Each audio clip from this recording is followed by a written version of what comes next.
We live in truly dark times due to the rise of artificial intelligence. Because of AI, jobs are being replaced, giving rise to unemployment. RAM prices keep climbing with endless demand from data centers, and the value of a human touch feels like it is slowly fading away.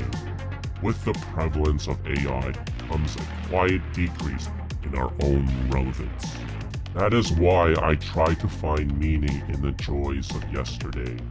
My growing collection of retro devices is part comfort, part coping mechanism, as I continue the search for the one device that might finally fill the void.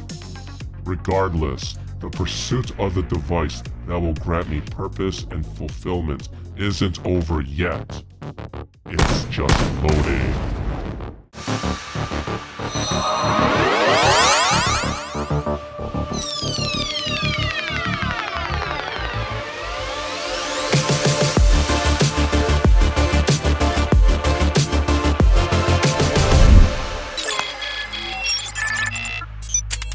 Enter the AYN Odin 2 portal. As it sits there calling to me, I cannot help but wonder what its intentions are. Coming straight from AYN as a successor to the Odin 2, this specimen aims to satisfy.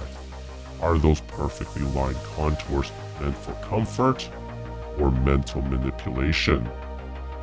Why does it look like it already knows exactly how I would like to hold it? Am I choosing this device, or has it already chosen me? Perhaps it is time to step closer and see what this portal is really trying to show me. I'm going to rest my eyes for a moment after last night's walking, while Luna here explains the specs of the specimen. The AYN Odin 2 portal runs on the Snapdragon 8 Gen 2, a powerful chip to this date for emulation. RAM comes in 8 gigs, 12 gigs, or 16 gigs depending on how reckless you feel. Storage starts at 128 gigs, climbs to 512 gigs, or tops out at 1 terabytes. A dedicated microSD slot expands space, giving you further opportunity to expand capacity. A 7-inch OLED panel displays 1080p with deep clarity at 120Hz. Hall effect sticks glide smoothly without drift. Analog triggers adjust travel for precise control. An active cooling fan keeps temperatures in check under load.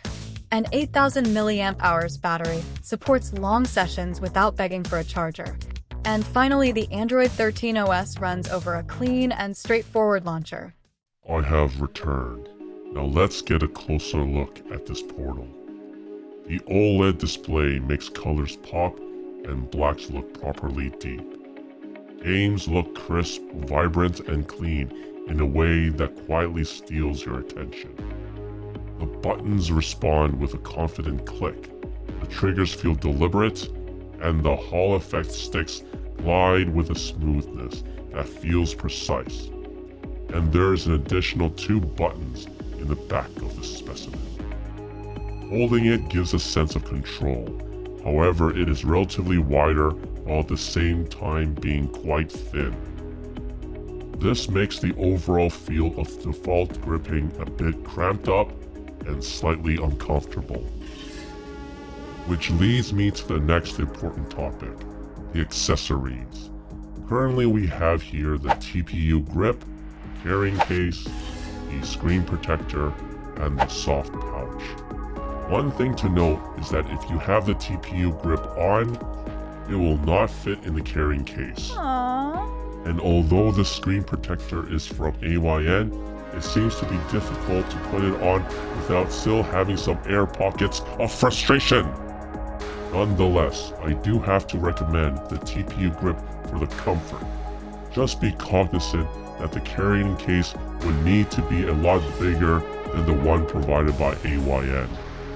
Battery life sits around 6 to 8 hours, depending on what you run and how hard you push it. It does warm up, but never to the point where it feels uncomfortable or distracting.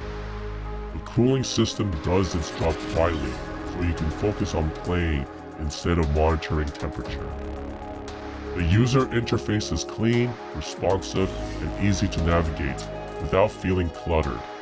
Android 13 underneath gives you flexibility, but like all specimens running on this operating system, it will take some time and dedication to set up your games and emulation settings. With the Snapdragon 8 Gen 2, video game console emulation up to including GameCube, PlayStation 2, and Nintendo Wii run effortlessly and consistently. But let's take a closer dive. Emulating the handheld consoles, we've got my man Shaquille O'Neal, proving he's more than just a basketball icon. The colors might not be championship caliber, but the Shaq attack is in full effect, and those pixels are coming at you with Hall of Fame energy. Next up, Kirby looking mighty swell from everything he's absorbing. I guess he really inhales the competition. Bright, bubbly visuals and sound effects that pop as much as he does. Then we've got the greediest collection on the PSP, because sometimes you need to make a little space in your schedule for a shoot 'em up. It's an absolute blast, and once you power up, the only thing left in orbit is debris. On to the home consoles. We've got the Atari looking mighty impressive with those simple yet colorful pixels now living on a handheld. Who knew a pixelated Tron game could be portable and still feel this faithful to the movie? Now we've got Jimmy from Double Dragon, giving us double the confusion. What exactly is he doing up there? The sprites are sharp, the hits sound crunchy, but somebody explain the physics. Next is Drop Off, looking and sounding ridiculously satisfying on the AYN portal. How do you like them apples? And an all-time favorite, a scantily dressed warrior beating enemies into submission. Flashy animations, dramatic impact sounds, and stylish chaos. We certainly live in a golden era of gaming. A rare classic with Donkey and Diddy Kong going absolutely ape over bananas.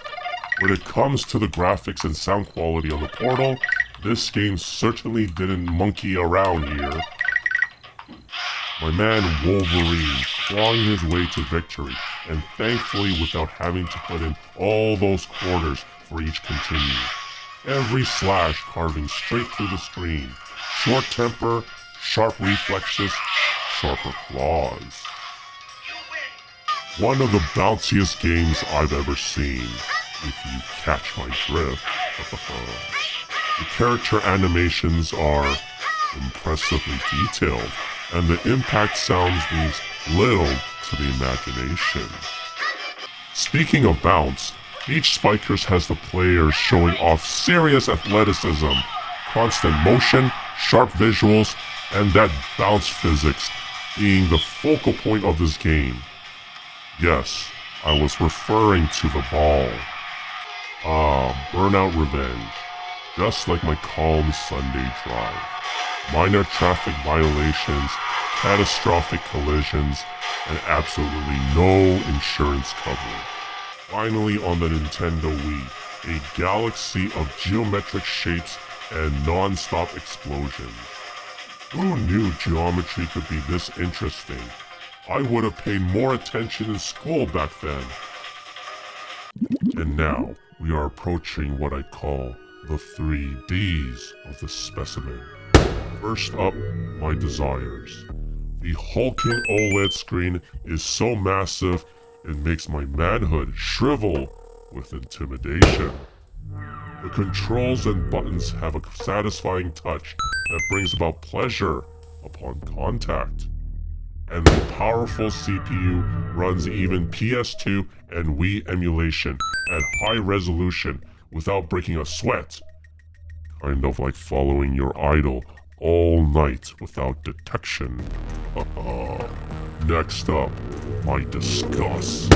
On the unfortunate side of the portal, the endless setup and tinkering just to get things running perfectly, we'll hit you with what I call the Android blues. Because of its wide and relatively thin casing, holding it can lead to cramps, so I don't recommend handling it naked. And while grips and a case do help, don't buy from AYN, as the specimen with the grips won't fit with its own damn outfit. Even their screen protector can't seem to fully stick, leaving air pockets that taunt me with imperfection.